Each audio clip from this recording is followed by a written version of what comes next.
School choice has been an integral part of rural Vermont communities for decades now. It's allowed generations of families to attend the same independent high school, and many parents say it's a main factor in their decision to move to the Northeast Kingdom. NBC5's Sophia Falbo spoke with parents in the region who are concerned that Vermont lawmakers' push to transform the education system could soon terminate school choice. Community members across the Northeast Kingdom say they're frustrated with several components of Act 73, specifically with the potential elimination of school choice that could affect students right here at St. Johnsbury Academy. We're all Vermonters, and we're trying to keep what we know we already have. School choice allows some independent schools like SJA to receive public funding and gives families in rural Vermont the option of where to send their children to school.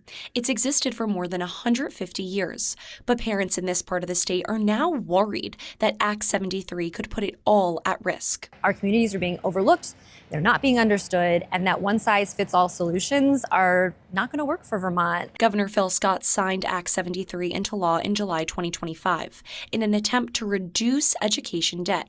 But Voices of NEK, a parent-led group who organized Monday's meeting, says independent schools only make up about 3% of education fund spending. That math isn't mathing for me.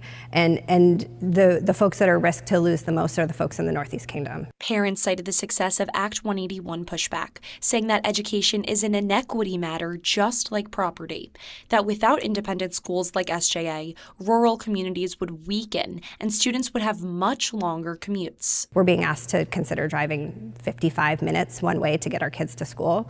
And I feel as though if this were any other county in Vermont that were facing the deficits of educational access, this would never fly. Vermont Senator Scott Beck says lawmakers are trying to avoid students living in the kingdom from losing access to many opportunities provided by independent schools. We're continuing to follow the process and be engaged in the process, and hopefully in the end what comes out is something that works well for all children in Vermont, but certainly doesn't damage the children and the schools in the Northeast Kingdom.